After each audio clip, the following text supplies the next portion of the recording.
Yan. Okay, pwede na itaas. Last week po ay nabanggit ni Colonel Harris Fama na Chief of Women and Children Protection Unit at Trafficking in Persons, ang RA 9262 o Anti-Violence Against Women and Their Children Act of 2004 o yung tinatawag natin VAUC. Napakahalaga matutunan po natin ito dahil marami sa mga kababaihang dumaranas ng pang-aabuso pero tahimik na nagtitiis. Dahil po yan sa kakulangan ng kaalaman sa batas na ito.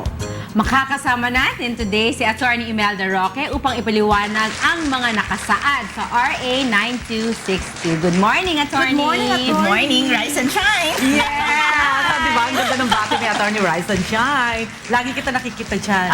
Binabati ko na rin yung mga taga-law center ni Kuya. Okay. Alright! Gustuhan na natin, partner. Oo, dahil kailangan marami kasi tayo nga kailangan alamin tungkol dito sa VAUC o yung tinatawag nating RA 9262. Pero bago po ang lahat, ano nga ba itong RA 9262 o yung Violence Against Women and Children?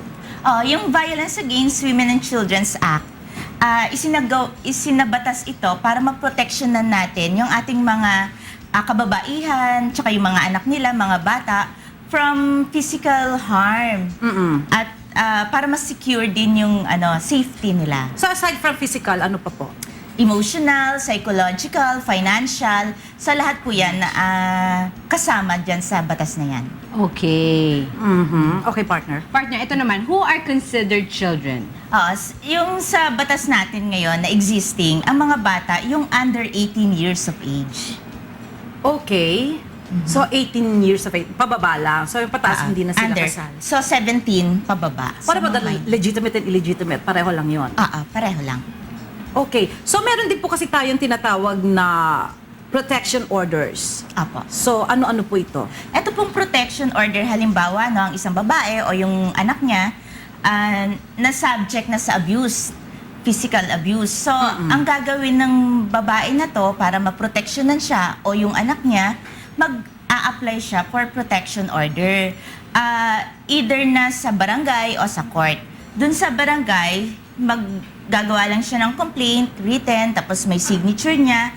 Within that day, na i-file niya yung kanyang complaint or petition seeking for protection order, ibababa na kaagad yun ng barangay, bibigyan na kaagad siya. So yung abuser, pipigilan na makipag-communicate sa kanila o lumapit sa kanila. Okay, so meron tayong barangay protection orders, tapos meron din tayong Sa tinatawag court. na temporary and permanent protection orders. okay. So ano po ba talaga ang purpose ng protection orders? Yung protection order, yun nga, para maalis yung mga abused persons dun sa abuser nila. Halimbawa, nakatira sila sa isang bahay, so yung abuser, papaalisin siya doon. Ang matitira doon, yung abused person o yung anak niya, regardless kung sino yung may-ari ng bahay na yun. Halimbawa, yung abuser yung may-ari, papaalisin siya.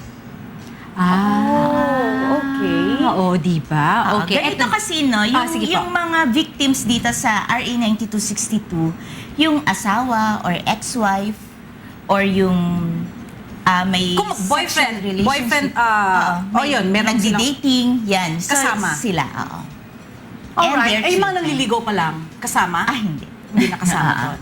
Okay, partner. Okay, what are naman the rights of a victim survivor? Oo, yung mga victims, so, syempre, meron silang right. Katulad yan, sa protection order. Tapos, yung TPO kasi, nakasaad doon na bibigyan sila ng financial support, etc. Lalo na kung wife at saka yung children. So, kasama yun lahat. Tapos, syempre, magkakaroon ng proceedings. Yung mapapatunayan na may sala, makukulong siya. Okay, bigyan ko lang po kayo ng example, Kasi ito totoo talaga nangyari, Apo. Meron akong kaibigan. Hindi Boss ba ikaw siya. yan, partner?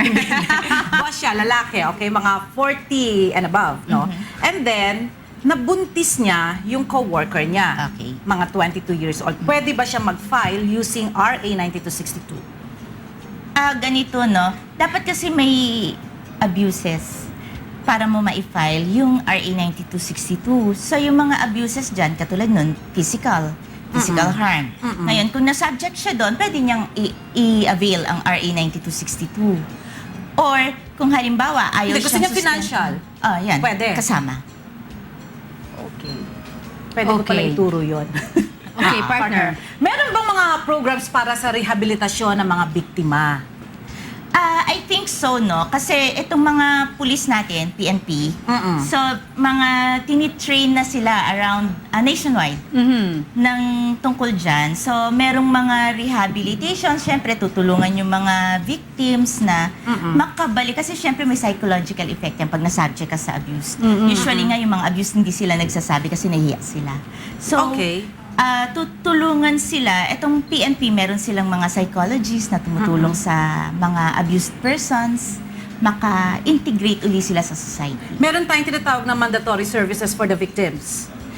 Yes. Meron din. Oo. Kunyari, nag-file ka, dapat, Oo. baka kasi yung kalaban, balikan ka, so meron bang mga temporary shelter, yung parang ganun, merong protection para sa'yo? Merong mga temporary shelters tayo na pwede rin siguro ma-avail ng mga victims natin. Yun. Tapos, pagka meron ka ng protection order, so pwede ka na ring pwede kang humingi ng tulong sa police once na, halimbawa, guluhin ka uli nung abuser Yun, mo. oo. So, tatawag ka sa police, ikukulong nila yon. Kasi, ibig sabihin, yung abuser, lumabag na siya sa protection order.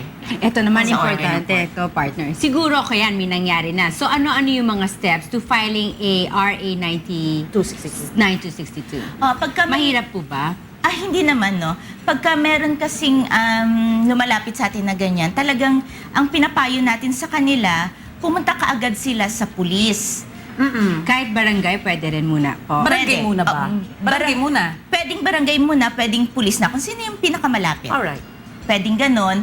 Tapos, kung sa barangay, pwede ka agad siyang humingi ng protection order. Kung sa pulis naman, tutulungan siyang makapag-file ng complaint. Siyempre, kasama na doon yung medical assistance. Yan. Alright. Ito, meron po tayong phone-in question. My friend has been bullied in networking sites and nude pictures of her have been posted. Can she file for RA 9262? Ay, parang ito yung sa Hollywood, no? Na-hack yung mga photos nila Jennifer Lawrence, ganyan. Pwede po ba yun? Ang sabi ko nga kanina, ang mga victims dito sa RA 9262, yung wife, ex-wife, yung nagkaroon ng sexual relationship, tapos dating. Yan. So, Alright. kung ganyan lang, hindi naman sila magkakakilala, I don't think na papasok sila sa RA 9262. Okay. Okay, ito pa ang next phone in question. Ang asawa po ng kapatid ko ay may kalaguyo na halos kapitbahay na rin nila. Nagsama na sila ng kalaguyo at tinigilan na rin niya ang pagsuporta sa mga bata. Natatakot humingi ang kapatid ko sa asawa niya dahil nakakarinig pa siya ng masasakit na salita mula sa kalaguyo nito. Grabe. Pwede po ba niyang kasuhan ito? Opo. The best po is to file 9262 kasi very effective itong kaso na to. Tsaka mabigat yung parusa.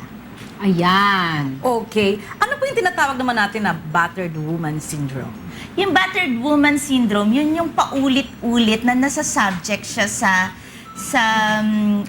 physical abuse ng asawa niya na to the effect na nagkakaroon na ng sa psychological. May psychological effect na yun. Alright. Okay. Ito Ayan. partner, kasi baka sabihin naman ng mga kalalakihan, puro na lang kababaihan yung kailangan na isalba. Kasi meron din naman na mga lalaki na inaabuso ng babae. Correct. Oo, Meron pero ba bihira tayong yun, violence against men? Sa ngayon, wala pa, no? Wala pa. Halimbawa, merong asawa na binubugbog ng asawa niyang babae. So, Binabatukan o correct. pinapahiya. Oo. Diba? Ang pwede niyang ma-avail yung sa revised penal code. Physical injury, ganyan. Or Tuwa yung mga lalaki ngayon. slander. Pero sorry, wala pa kayong vowsy. Wala pa. Okay. Thank you so much, Attorney. Any Salamat. parting message? Opo, no? Manood sila palagi ng Rise and Shine. Ayan. Yan, pinakamagandang parting message. Thank you so much. At saka, yung sa mga kababaihan natin, meron pong mga available na batas na pwede nating ma-avail para po tayo maproteksyonan. So, alamin po natin yon para kung sakali mang masubject tayo sa ganun, alam natin yung gagawin natin. Okay. Paano po kung halimbawa wala namang pera na pang tustos para makakuha? Pwede Wala sila po. pumunta kay ano? Opo, pwede sa pulis ka agad, alam na nila yung mga gagawin nila, tsaka walang filing fee. Kasi yung kaagad ang iniisip nila, magpa-file ako, baka kailangan ng pera, baka may gagastusin ako. Hindi po, wala. Hindi po. Okay. Or pumunta sa Law Law Center Center ni Kuya. Yun ang pinaka-importante Apa. sa lahat.